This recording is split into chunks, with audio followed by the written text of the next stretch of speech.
बॉलीवुड मेरा नाम presenting the silence. इस कहानी की शुरुआत में हम देखते हैं कि एक रिसर्च टीम जमीन के 1000 फीट नीचे एक माइन की गुफा में रिसर्च कर रही होती है और अचानक तभी उस गुफा के अंदर से कुछ अजीब से जीव बाहर निकल आते हैं और इन रिसर्चर्स के ऊपर हमला कर देते हैं और बहुत बुरी तरीके से मार देते हैं और आसमान में उड़कर शोर शराबे वाली जगह पर जाने लगते हैं। फिर उसके बाद हम एली नाम की एक लड़की को देखते हैं जिसे कुछ लड़के तंग कर रहे होते हैं क्योंकि एली सुन नहीं सकती और वो अपने परिवार से साइन लैंग्वेज में बात करती है। ये सब लोग बहुत खुश होते हैं और रात को एक साथ डिनर करते हैं। फिर अचानक तभी टीवी पर न्यूज आता है कि पूरे शहर में ये अजीब से दिखने वाले जीव हर तरफ तबाही मचा रहे हैं और इंसानों को मार कर खा रहे हैं। टीवी पर इन जीवों से बचने के तरीके भी बताए जा रहे होते हैं। इसी वजह से अमेरिका की गवर्नमेंट ने स्टेट ऑफ इमरजेंसी लगा दी है और लोगों को एकदम चुपचाप घर में रहने को बोला गया है क्योंकि ये जीव शोर से आकर्षित होते हैं। तभी एली के पिता हॉक तुरंत सबको अपने सेलफोन साइलेंट करने को कहते हैं और ये लोग कुछ वीडियोस देखते हैं जिसमें एक आदमी भाग रहा होता है, दूसरे में एक माँ और बच्चे कार के अंदर छुपे होते हैं और उस बच्चे के मुंह में एक टेप लगा होता है और उसकी माँ एक कागज में लिखकर दिखा रही होती है कि शोर मत करो। और तीसरे वीडियो में उसी रिसर्च टीम को दिखाया जा रहा होता है जो दर्द से चिल्ला रही होती है। ये सब देखकर ये लोग बहुत घबरा जाते हैं। एली सबको कहती है कि शहर में रहना बहुत खतरनाक होगा, इसलिए हमें कंट्री साइड में जाकर रहना चाहिए क्योंकि वहाँ ज्यादा शांति होगी और हम सेफ भी रहेंगे। इनके साथ हॉक का दोस्त ग्लेन भी आ जाता है और वो उन जीवों से बचने के लिए अपने साथ 2 गन भी रख लेता है। फिर ये लोग 2 अलग अलग कार में कंट्री साइड की तरफ जाने लगते हैं। रास्ते में एक आदमी इनको गन पॉइंट पर लेके इनकी कार छीनना चाहता है। तभी बचने के लिए ग्लेन उस आदमी के पैर में गोली मार देता है और ये पूरी फैमिली यहाँ से निकल जाती है। फिर ये लोग आगे जाने के बाद देखते हैं कि रास्ते में बहुत लंबी ट्रैफिक है। तभी ग्लेन रोड से हटके एक दूसरे रास्ते से जाने लगता है और इन सबको अपने पीछे आने को कहता है। दूसरे रास्ते से जाते हुए ग्लेन की गाड़ी के सामने कुछ हिरन आ जाते हैं। तभी ग्लेन गाड़ी का कंट्रोल खो देता है और उसकी कार नीचे गिर जाती है। ग्लेन बच तो जाता है पर उसका पैर अभी गाड़ी में फंस चुका है। एली के माता पिता ग्लेन की मदद करने की कोशिश करते हैं पर वो ग्लेन को वहाँ से निकाल नहीं पाते। अब ग्लेन जानता है कि वो यहाँ से निकल नहीं सकता और ये लोग सुरक्षित रहें, इसलिए वो हक और कैली को यहाँ से जाने के लिए कहता है। ना चाहते हुए भी ये लोग अपनी कार में वापस आ जाते हैं।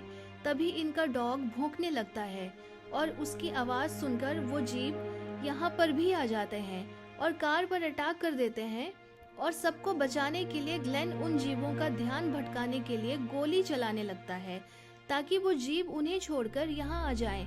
और फिर ये जीव वहाँ चले जाते हैं और ग्लेन भी मारा जाता है। फिर ये जीव डॉग के भौंकने की आवाज सुनकर इनके कार की तरफ आ जाते हैं और इन पर अटैक करने लगते हैं और ना चाहते हुए भी अपने परिवार की सुरक्षा की खातिर हॉग अपने डॉग को बाहर छोड़ देते हैं।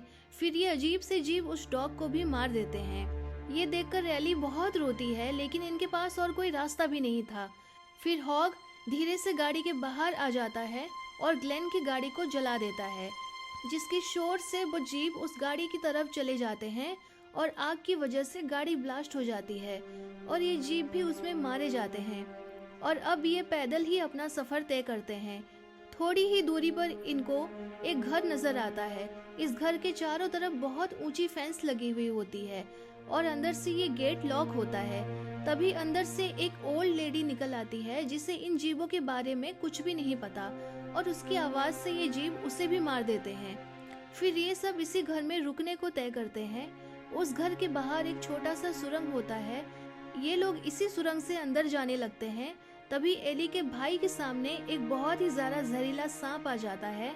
तभी उस सांप की हिसिंग यानी कि आवाज सुनकर वो अजीब सा जीव उस सांप पर हमला कर देता है।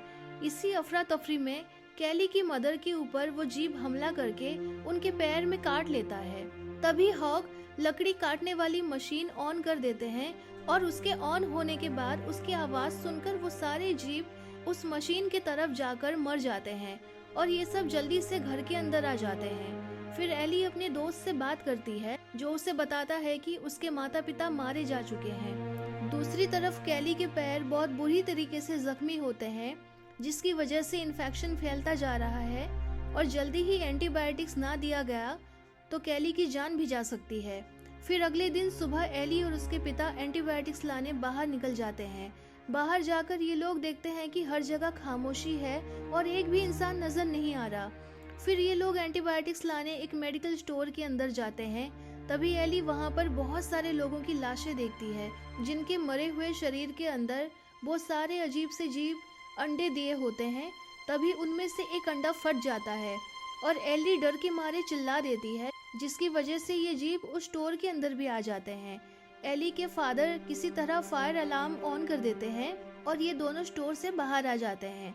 उसी समय वो एक अजीब से पादरी को देखते हैं, जो इन दोनों को कहता है कि आप लोग मेरे ग्रुप में शामिल हो जाएं, लेकिन एली के फादर उसे मना कर देते हैं और वहाँ से चले जाते हैं। फिर हम देखते हैं कि उस पादरी की जुबान कटी हुई थी और वो बहुत अजीब सा होता है। फिर कुछ देर बाद एली और उसके फादर घर पहुंच जाते हैं और उसकी मदर को एंटीबायोटिक्स देते हैं, जिससे उनकी तबीयत ठीक होने लगती है।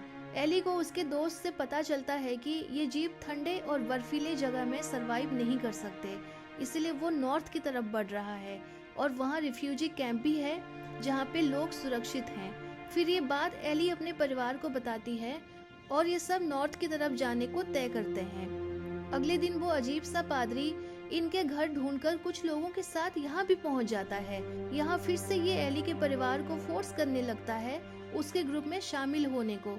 एली के फादर फिर से इस पादरी को मना कर देते हैं। फिर यहाँ पता चलता है कि उस पादरी को सिर्फ एली में इंटरेस्ट था और वो एली को अपने साथ ले जाना चाहता था, क्योंकि एली से बच्चे जन्म देना चाहता था, जिससे वो अपना ग्रुप आगे बढ़ा सके।